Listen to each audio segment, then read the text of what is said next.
Om Ajnana-timirandasya Jnananjana Shalakaya Chakshurunmilitam Yena Tasmai Sri Gurave Namaha. Nama Om Vishnu Padaya Krishna Preshtaya Bhutale Srimate Bhakti Vedanta Swamin Iti Namine. Namaste Saraswate Deve Gauravani Pracharane Nirvishesha Shunyavadi Pashyatya Desha Tarane Trinadapi Sunichena Tarari Vasahishnuna Amanina Manadena Kirtaniya Sadahari Harinama Harinama Harinama Kevalam Kalo Nastyeva Nastyeva Nastyeva Gatiranyatha. Sri Krishna Chaitanya Prabhu Nityananda Sri Advaita Gadadhara Srivas Adi Gaur Bhakta Brinda. Hare Krishna Krishna Krishna Hare Hare Hare Rama Rama Rama Hare Hare. Om Namo Bhagavate Vasudevaya. Om Namo Bhagavate Vasudevaya. Om Namo Bhagavate Vasudevaya. This is from the Srimad Bhagavatam. It is a summary of the Nara-Singha-lila as described in the 7th canto. That 7th canto, 10 chapters are reserved for the pastime of Nara-Singha, Hiranyakashipu, and Prahlad. So it is a major subject of the Srimad Bhagavatam. Of course, the Srimad Bhagavatam I present to you was given to us by my loving spiritual master, A.C. Bhaktivedanta Swami Srila Prabhupada. And just so that you know, today starts a new sound system which I have improved, so you're hearing better quality, just so that these programs can be better.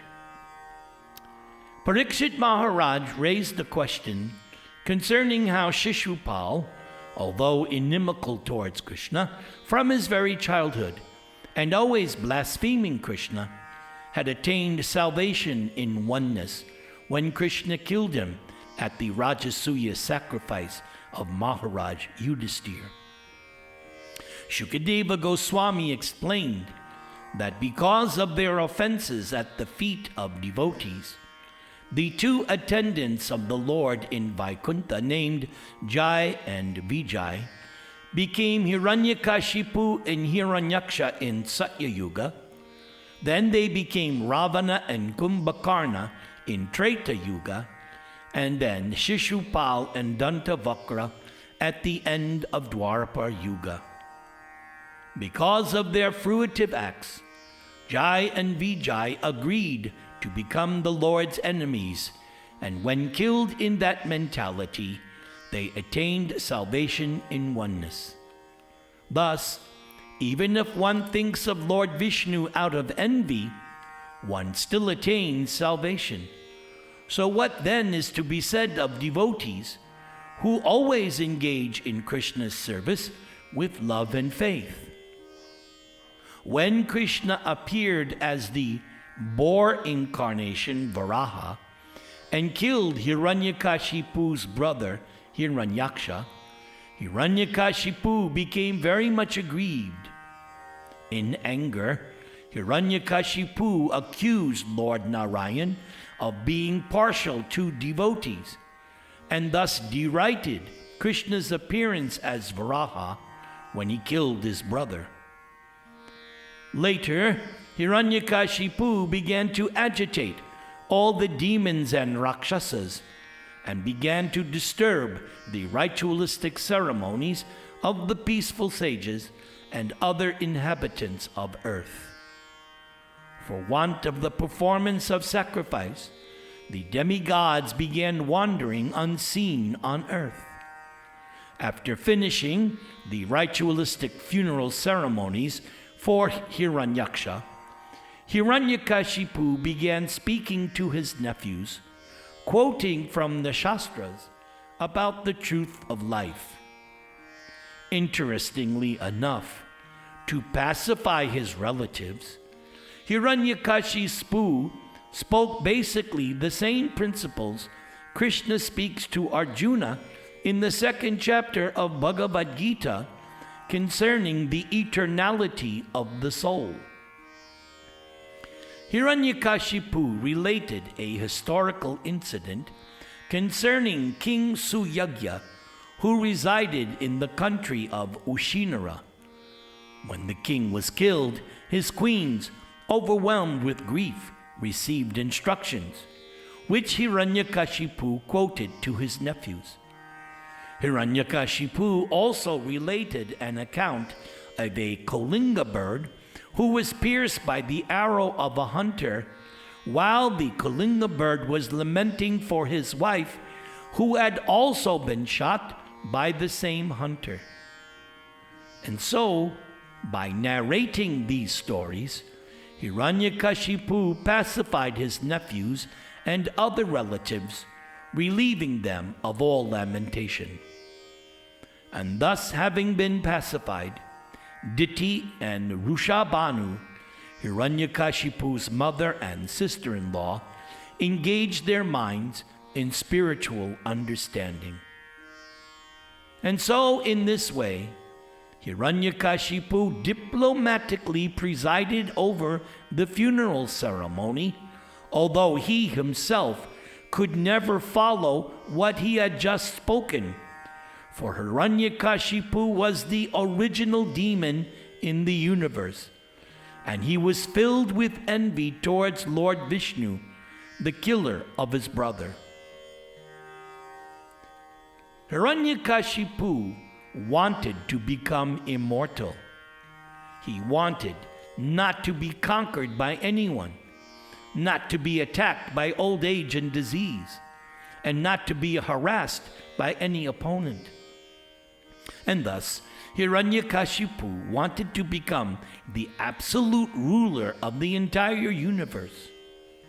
And so, with this desire, Hiranyakashipu entered the valley of Mandara mountain and began practicing a severe type of austerity and meditation.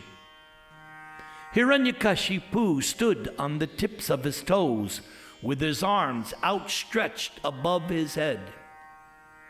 Seeing Hiranyakashipu engaged in this severe austerity, the demigods returned to their respective homes. But while Hiranyakashipu was thus engaged, a kind of fire began blazing from his head, disturbing the entire universe and all of its inhabitants, including birds, beasts, and demigods. And when all the higher and lower planets became too hot to live on, the demigods, being disturbed, left their abodes in the higher planets and went to see Lord Brahma, praying to him that he curtail this unnecessary heat. And here is a side note from myself. So here is the original global warming. Continuing, the demigods disclosed to Lord Brahma Hiranyakashipu's ambition to become immortal, overcoming his short duration of life, and to become the master of all planetary systems, even the immortal Dhruvaloka. Upon hearing about the purpose of Hiranyakashipu's austere meditation, Lord Brahma, accompanied by the great sage Bhrigu and great personalities like Daksha, went to see Hiranyakashipu. Lord Brahma then sprinkled water from his Kamandulu water pot upon the head of Hiranyakashipu. Then the king of the Daityas bowed down before Lord Brahma, who is the creator of this universe, offering respectful obeisances again and again, and also offering prayers. And when Lord Brahma agreed to give benedictions, Hiranyakashipu prayed not to be killed by any living entity, not to be killed in any place, covered or uncovered, not to die in the daytime or at night, not to be killed by any weapon, not to die on land or in the air, and not to be killed by any human being, animal, demigod, or any other entity, living and non-living. Hiranyakashipu further prayed for supremacy over the entire universe, and also requested the 8 yogic perfections, such as Anima and Lagima. However, Lord Brahma could not grant Hiranyakashipu immortality, because even Lord Brahma has to die after 100 years of his life calculation. By severe austerities, Hiranyakashipu had satisfied Lord Brahma and obtained the benedictions he desired.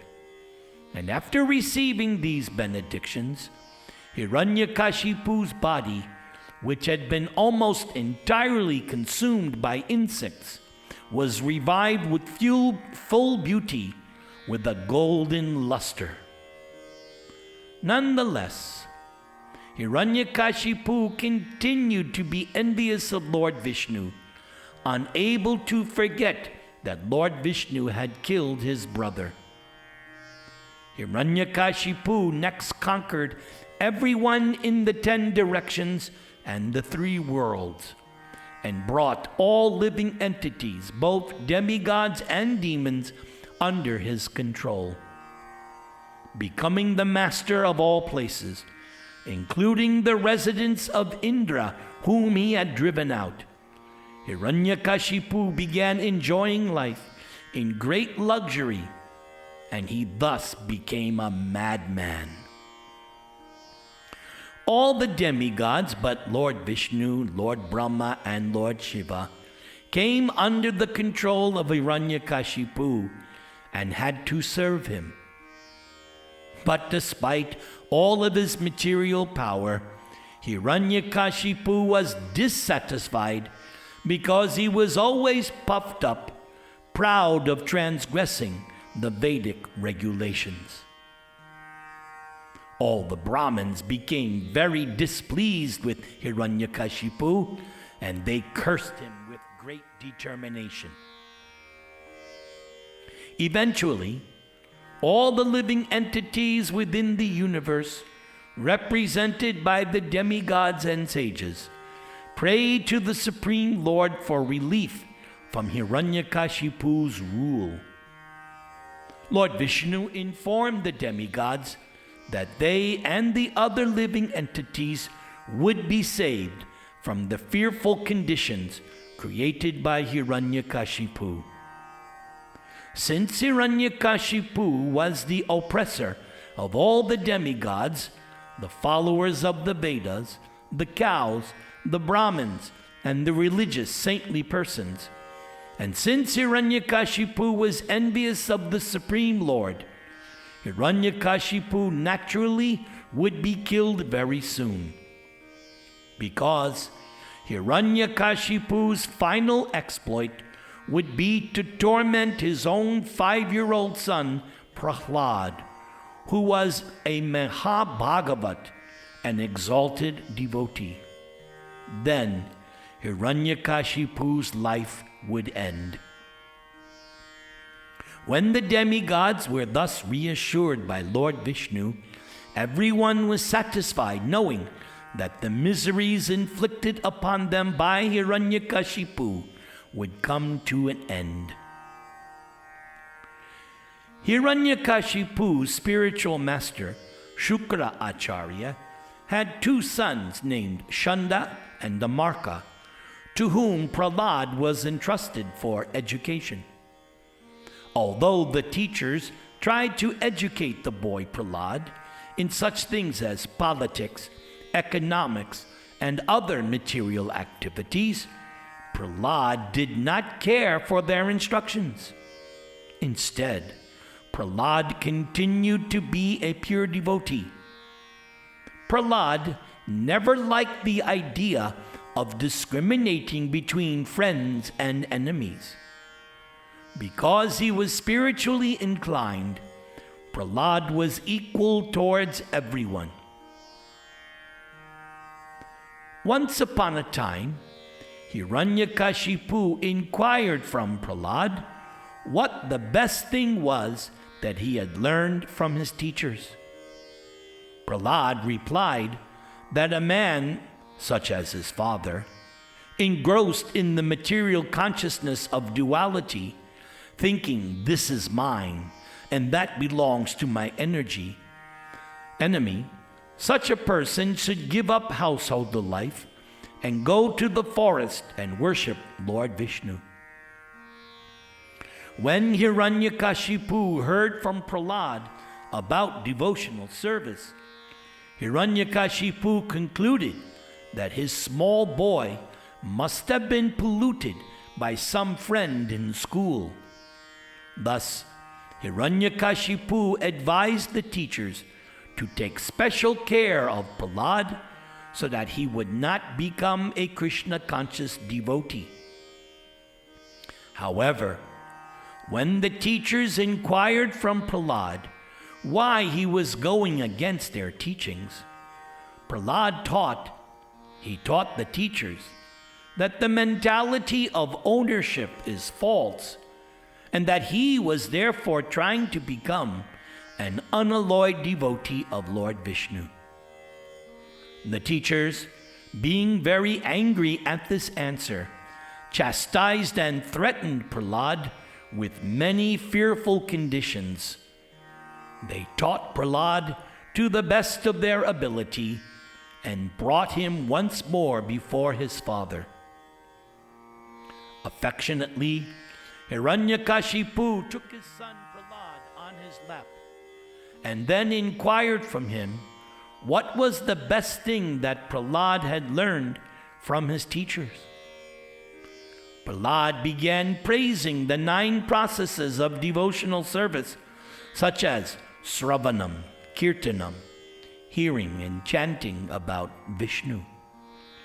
Thus, the king of the demons, Hiranyakashipu, being extremely angry, chastised the teachers Shanda and Damarka for having wrongly trained Prahlad.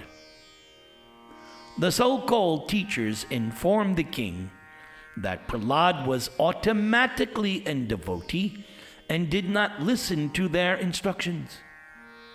And when they proved themselves innocent, Hiranyakashipu inquired from Prahlad where he had learned Vishnu Bhakti. Prahlad then replied to his father, Matirna Krishne Paratak Svatova Mito Bipadyeta Grihapratanam Adanta Gobir Vishatangta Misrang Punak Punascharavita Charavananam. Because of their uncontrolled senses, persons too addicted to materialistic life make progress towards hellish conditions and repeatedly chew that which has already been chewed. Their inclinations towards Krishna are never aroused either by the instructions of others, by their own efforts, or by a combination of both. Nate viduswara kating Vishnu Durashaya ye Bahir Artamanina Andhaya Tandayar Upaniyamanas Te Pisha Tantryam Urudam Nibadha. Persons who are strongly entrapped by the consciousness of enjoying material life and who have therefore accepted as their leader or guru a similar blind man attached to external sense objects, cannot understand that the goal of life is to return home back to Godhead and engage in the service of Lord Vishnu.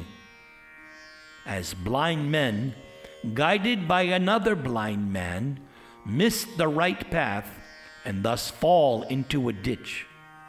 Materially attached men, led by another materially attached man, are bound by the ropes of fruitive labor, which are made of very strong cords, and thus they continue again and again in materialistic life, suffering the threefold miseries.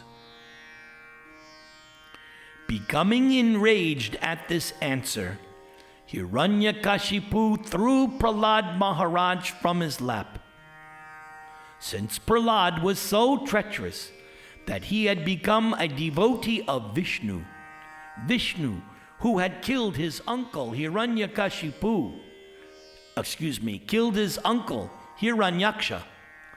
Hiranyakashipu asked his assistants to kill Prahlad.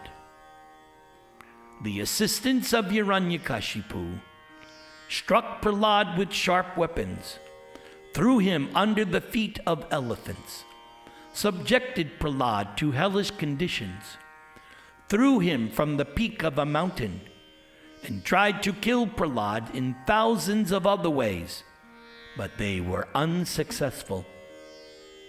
Hiranyakashipu therefore became increasingly afraid of his son, and thus Hiranyakashipu arrested Prahlad. The sons of Hiranyakashipu's spiritual master, Shukra Acharya, then began teaching Prahlad in their own way. But Prahlad Maharaj would not accept their instructions. And while the teachers were absent from the classroom, Prahlad would begin to preach Krishna consciousness in the school. And by Prahlad's instructions, all of his class friends, who were sons of demons, became devotees like Prahlad.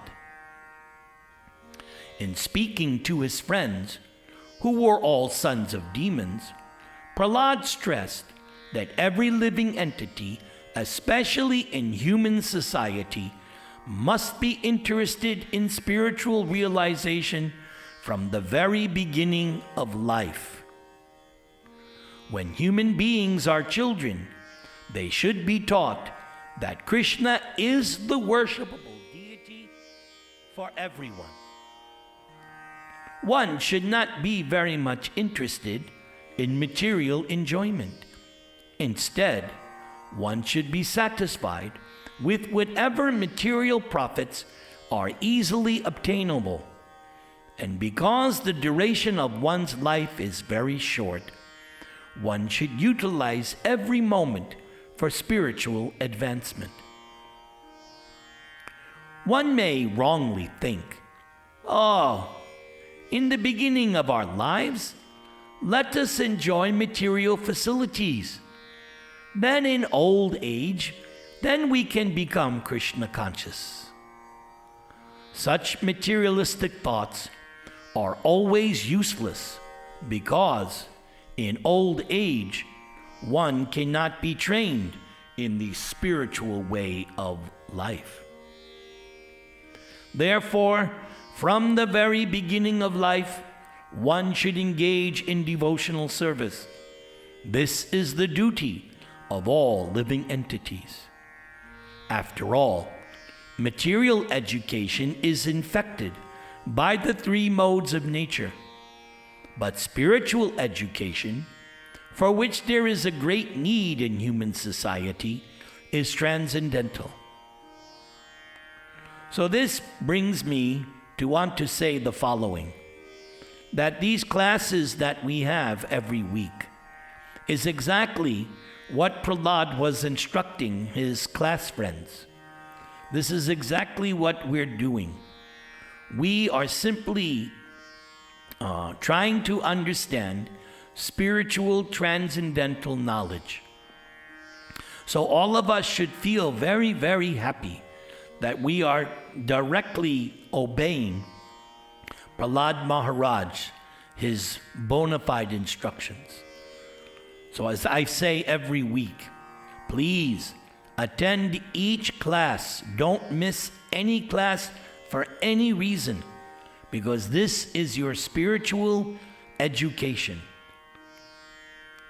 After his class friends had listened to Prahlad, they inquired how Prahlad had become so learned and advanced. Prahlad told them that when Hiranyakashipu left his kingdom and went to execute severe austerities, all the demons then scattered. Hiranyakashipu's wife, Kayadu, at that time was pregnant, and so the demigods, mistakenly thinking that she was carrying another demon in her womb, arrested her. Their plan was that as soon as the child took birth, they would kill him. While they were taking Kayadu to the heavenly planets, they met Narada Muni, who stopped them from taking her away and took her to his ashram until the return of Hiranyakashipu. In Narada's ashram, Kayadu prayed for the protection of the baby in her womb, and Narada reassured her and gave her instructions on spiritual knowledge. Taking advantage of those instructions, Prahlad, although a small baby within the womb of his mother, would listen very carefully. So, that is something, again, which is very relevant, very, very relevant for all of us. We must listen to this class very, very carefully. There should be no distraction. Everyone should listen very attentively. Thus, Prahlad, while living in the womb of his mother, received instructions in devotional service from Narada Muni. Following the instructions of Prahlad, all the sons of the demons became attached to Lord Vishnu, the enemy of Hiranyakashipu. And when this attachment became pronounced, the teachers, Shanda and Namarka, were very much afraid that the boys would become more and more devoted to Vishnu. In a helpless condition, they approached Hiranyakashipu, describing in detail the effect of Prahlad's preaching. This is another point Prabhupada makes. This is the mark of a great preacher. The great preacher is known by how he can make others devotees. So you see, Prahlad has turned his whole class into devotees. That is a powerful preacher. Just like Prabhupada, he came to America and turned the hippies into Vaishnavas. So we can tell who is an advanced devotee by his preaching and how he's able to make others devotees. The teachers, in a helpless condition, approached Hiranyakashipu and described in detail the effects of Prahlad's preaching. After hearing about this, Hiranyakashipu decided that he would kill his son Prahlad himself. Hiranyakashipu was so angry that Prahlad fell down at his feet, saying many things just to pacify him. But Prahlad was unsuccessful in satisfying his demoniac father. Being a typical demon, the original demon, Hiranyakashipu began to advertise himself as being greater than Lord Vishnu. But Prahlad Maharaj challenged his father, saying that Hiranyakashipu was not God, and Prahlad began to glorify Krishna, declaring that Vasudeva is all-pervading, that everything is under Vasudeva, and that no one is equal to or greater than Krishna. Prahlad thus requested Hiranyakashipu to become submissive to the omnipotent Supreme Lord. And the more Prahlad glorified Krishna, the angrier and angrier Hiranyakashipu became. Hiranyakashipu asked his Vaishnava son whether his god existed within the columns of the palace, and Prahlad immediately accepted that since Vasudeva is present everywhere, Krishna was also present in the columns.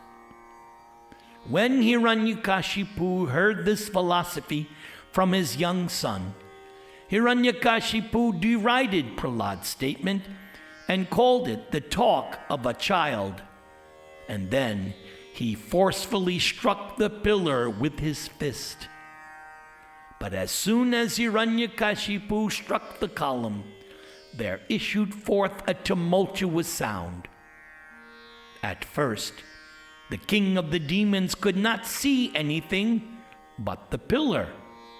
But to substantiate Prahlad's statement, the Lord came out of the pillar in his wonderful incarnation as Nara-Singha, half lion, half man.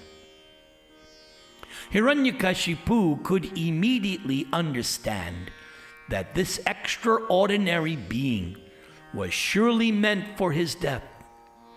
And thus Hiranyakashipu prepared to fight with the form of half lion, half man. Nara-Singha performed his pastimes by fighting with the demon for some time, and in the evening, on the border between day and night, Nara-Singha captured the demon, threw him upon his lap, and killed Hiranyakashipu by piercing his abdomen with his transcendental nails. Nara-Singha not only killed Hiranyakashipu, but killed many of his followers by the thousands. And when there was no one else to fight, Nara-Singha, roaring with anger, sat down on Hiranyakashipu's throne. The entire universe was thus relieved of the rule of Hiranyakashipu, and everyone was thus jubilant in transcendental bliss.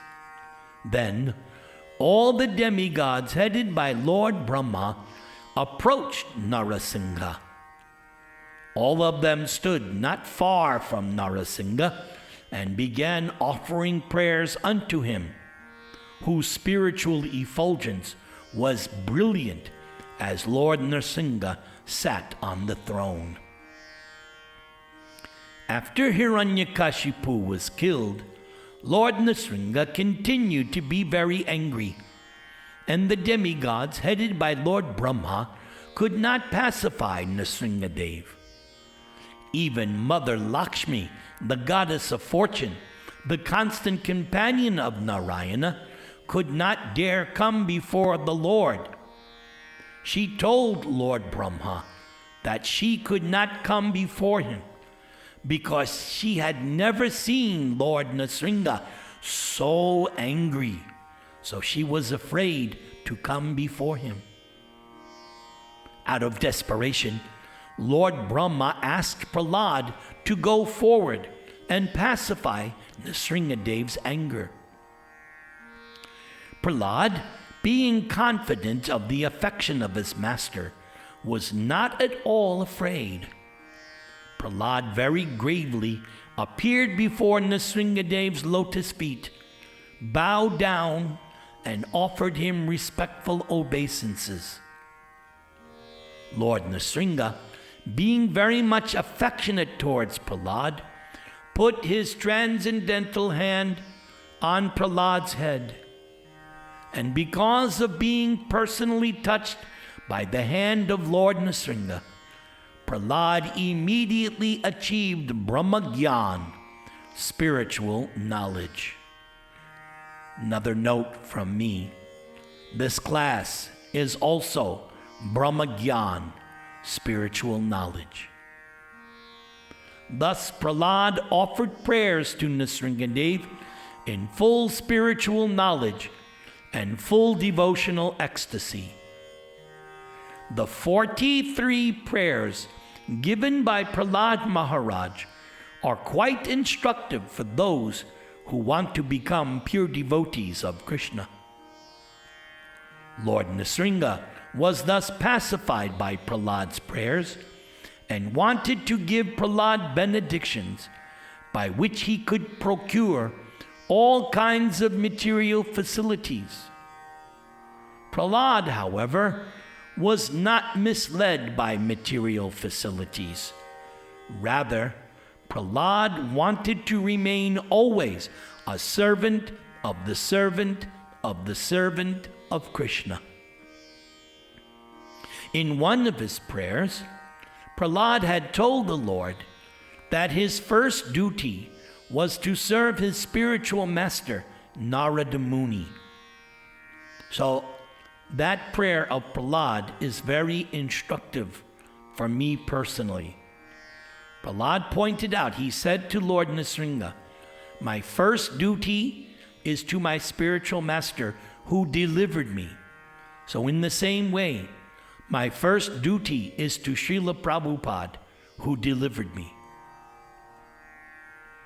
Lord Nrsinga wanted to bestow benedictions upon Prahlad, one after another. But Prahlad, thinking them impediments on the path of spiritual progress, did not accept any of them. Instead, Prahlad fully surrendered at the lotus feet of Lord Nrsinga. Prahlad spoke as follows: O my Lord, O Supreme Instructor of the entire world, you are so kind to your devotee that you could not induce your devotee to do anything unbeneficial. On the other hand, one who desires material benefit in exchange for devotional service cannot be your pure devotee. Indeed, such a person is no better than a merchant who wants profit in exchange for service. O my Lord, best of the givers of benediction, if you at all want to bestow a desirable benediction upon me, then I pray from your Lordship that within the core of my heart there be no more material desires. It is interesting to note that this last prayer of Prahlad, where he says, I don't want anything other that there be no more material desires, in the purport to that verse, Prabhupada in his purport says, this is exactly the teaching of Lord Chaitanya in his fourth Shikshastakam. Na dhanam, na janam, na sundaring, kavitang va jagadish akamaye, mama janmani janmanishware, bhavatad bhaktir ahoituki twayi. Lord Chaitanya teaches us that he did not want dhanam, wealth. He did not want janam, popularity. He did not want sundarim, enjoying women in heavenly sense enjoyment. No. And he did not even want liberation when he says, Mama janmani janmani. No. What does he want? Bhavatad bhaktir ahoituki twayi. Lord Chaitanya wants, no matter where he takes birth, he just wants pure, causeless ahoituki, no cause, simply to serve the Lord out of love. That is what we call pure devotion. Nrsingadev was greatly pleased with Prahlad for his unalloyed devotion. And yet, the Lord provided Prahlad one material benediction, that Prahlad would be perfectly happy in this world and live his next life in Vaikuntha. Lord Nrsinga gave Prahlad the benediction that he would be the king of the demons, and that although in this material world Prahlad would have the facility to hear the glories of the Lord and depend fully on the Lord, performing service to the Lord in an uncontaminated bhakti yoga. However, Prahlad replied and asked the Lord to please deliver his father, and in response to this prayer, Nrsingadev assured Prahlad that in the family of such a pure devotee as Prahlad, not only the devotee's father, but his forefathers for 21 generations, back and forward, are all liberated. So as a side note, you can do the best thing for your family by becoming a pure devotee. Just see, if you become a pure devotee, 21 generations back and forward are all liberated. The Lord also asked Prahlad to perform the ritualistic ceremonies appropriate after his father's death. Then Lord Brahma, who was still present, offered many prayers to Lord Nrsinga, expressing his obligation to Nrsingadev for having offered benedictions to Prahlad. However, Nrsingadev advised Lord Brahma not to offer benedictions to demons as he had to Hiranyakashipu, for such benedictions simply indulged them. Then Nrsingadev disappeared. On that day, Prahlad Maharaj was installed on the throne of the world by Lord Brahma and Shukra Acharya. Hare Krishna, Krishna Krishna, Hare Hare, Hare Rama, Rama Rama, Hare Hare. Namaste Nara-Singhaya, Namaste Nara-Singhaya, Prahlad Ahlada Dayane, Hiranyakashi Purvakshaha, Shila Tankanakalaye, Ito Nrsinga Parto Nrsinho, Yato Yamitato Nrsinha, Bahir Nrsingo Hridaye Nrsingo, Nrsingham Adim Sharanam Prapadye, Nrsinghamadim Sharanam Prapadye, Nrsinghamadim Sharanam Prapadye, Tavakara Kamalavare Nakam Adbhuta Sringam, Dalita Hiranyakashipu Tanu Bringam, Keshavadrita Narahadi Rupa, Jai Jagadisha Hare, Jaya Jagadisha Hare, Jai Jagadisha Hare. Keshavadrita Narahadi Rupa. Jai Jagadisha Hare. Jai Jagadisha Hare. Jai Jagadisha Hare. Jai Jagadish, Jai Jagadish, Jai Jagadisha Hare. Hare. Jai Jagadisha Hare. Hare Krishna, Hare Krishna, Krishna Krishna, Hare Hare. Hare Rama, Hare Rama, Rama Rama, Hare Hare. Jai Vishnupad Paramaham.